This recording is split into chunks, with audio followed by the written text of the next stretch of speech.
The DNC has officially kicked off, and it's full of the hypocrisy you would basically expect. On the one hand, they're out there saying, hey, ignore everything you've heard and seen us do for the last 4 years, and instead focus on what we're saying now. Trust us. We love America. We love law and order. We love border security. But of course, the first thing they did is they came out and they built a wall because they felt that their lives were in danger from their radical base that they've been pandering to and creating for the last 8 years. So yes, they come out and they erect the fences. They built that wall. And of course, also, hey, we never stood for defunding the police except for when they're there to protect us. Please line the streets and keep us safe. And don't forget to check into hotels under assumed names because these crazies may just track you down. So all of this is glorious to behold, but one of the main aspects of the DNC last night was Kamala Harris coming out and saying, hey, Joe Biden was awesome. Thank goodness he passed the torch of his own free will and volition. Let's check this out. And I want to kick us off by celebrating our incredible President Joe Biden, who will be speaking later tonight. Joe, thank you for your historic leadership, for your lifetime of service to our nation, and for all you will continue to do. We are forever grateful to you.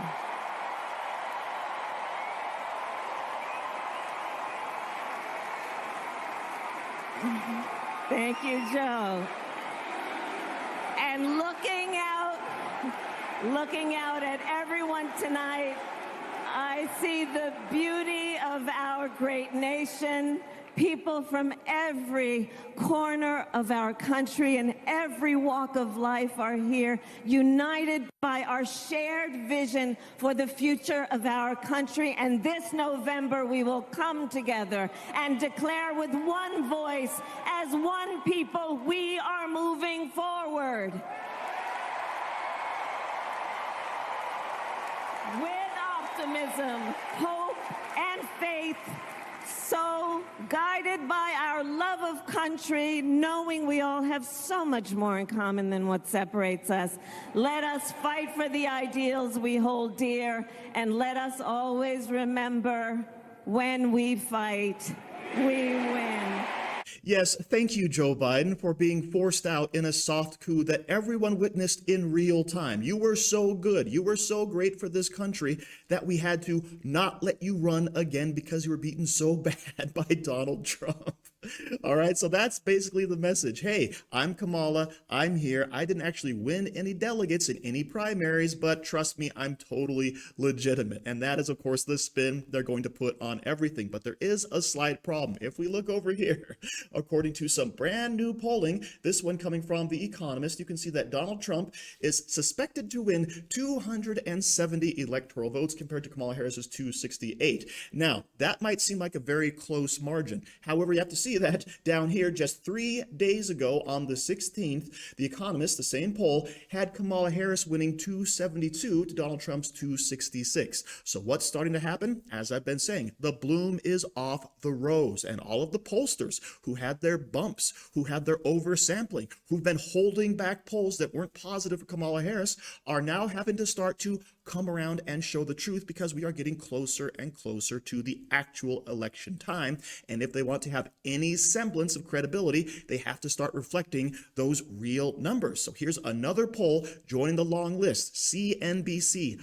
Rasmussen, Trafalgar, Fox, they're all showing the same trend that yes, Donald Trump is coming back in the polls because honestly, he never left in the first place. Of course, we're going to hear this now echoed by Van Jones in this segment from CNN. Check it out. Look, obviously it makes sense for Trump to be out there. He's not going to get the dominant position in national media, and it may not matter if he can go and scratch another 5 votes, another 10 votes, another 20 votes back in his column in the swing states where it matters. That's his business. But for us, this is the big opportunity to go from a tied race to push our numbers up 1 point, 2 points, maybe 3 points. We come out of this convention with a major bounce. That puts us in the best possible position after Labor Day. We don't want to be tied.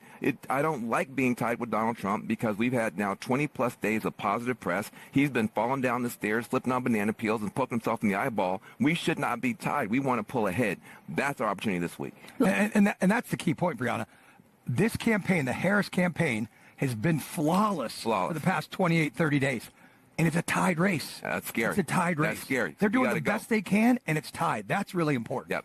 Yes, Van Jones is rightly saying it's kind of scary that we are neck and neck with Donald Trump because Kamala Harris has been running a flawless campaign. Flawless, except for, of course, the fact she came out and basically endorsed communism and has been using some Nazi propaganda in some of her talking points. So aside from all of that, it's been totally flawless, right? But Donald Trump, he's been falling down, poking himself in the eye. And the left, of course, sees it that way because we all could use some mean tweets right now instead of course, the current state of the world and the economy. And by the way, the DNC has officially released their platform, their party platform. But the problem is it mentions Joe Biden an awful lot. And guess who's really not that popular? It's Joe Biden. So we're constantly tying Kamala Harris to Joe Biden as his vice president and, of course, to all of his policies. As you can see right here, under President Biden, we've boosted funding for the kind of research and development that can send economy transforming breakthroughs. Down here, good news, the jobs under the President Biden agenda has already created nearly 800,000 manufacturing jobs. President Biden believes that you shouldn't have to go to a 4-year college to live a good middle-class life. So everything here in the brand new 2024 DNC platform is mentioning Joe Biden over and over and over again. Now, I know that nobody reads these, but guess what? It's just one further tie that puts them together, which is not going to help her at all. Now, of course, what I love is man on the street interviews, especially with people who used to be Democrat or lean Democrat, and now guess what? They're coming out for Trump in droves. Check this out. Who wants to talk about politics? Do you know who you're going to vote for in November? Donald Trump. Yeah? Yes. Why is that? Because he's our best choice. Some people don't like it, but I think he's a smart businessman. You know, someone call him an a-hole, but I think he's an excellent a-hole. Call it out! Go! Trump real, bro. He don't care what you think about him. He gonna speak his opinion. He gonna tell you what it is. Let me get one. Hey, come on, I don't. Who are you going to vote for? I ain't voting for nobody. You ain't voting for nobody. No, I ain't voting. You're not going to vote at all? No, I ain't voting. But what do you think about these guys saying they're not going to vote? They got to know their vote count. It do matter though. I just don't believe in both candidates. I don't believe in I really don't believe in them strong enough to vote. That's what I'm saying. Do you agree? Trump again? With Trump and who running? Huh? Who's running? Trump And who? and Kamala Harris, because Biden stepped aside. Oh, Biden stepped out? Yeah, he stepped out. Probably Trump. Yeah, I'll probably go with Trump. I seen a lot of tax breaks, and just ultimately, my company was running better when he was in office. So remember, Kamala Harris is supposedly winning back all of the black vote. And yes, I know this is anecdotal and we'll have to get into polls to actually see what the real breakdowns are, but we can't look at them just yet because as we've been talking about, everything seems to be skewed to one side, even though it is now coming back around to truth. But now I want to show you another segment from CNN showing the disbelief that yet another Biden supporter is switching over to Trump. Sarcone plans to vote for Trump is a big change. She backed Haley in the caucuses, and when we first met a year ago, what about Browning Carmel? Sarcone said she would vote for Biden if 2024 ended up as a 2020 rematch. But grocery prices are still high, she says, and her real estate business is slow. I would describe myself as being resigned, I suppose, to voting for Donald Trump.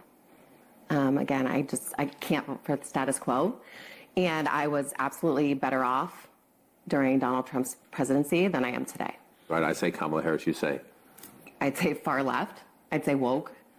I'd say sidestepping. I'd say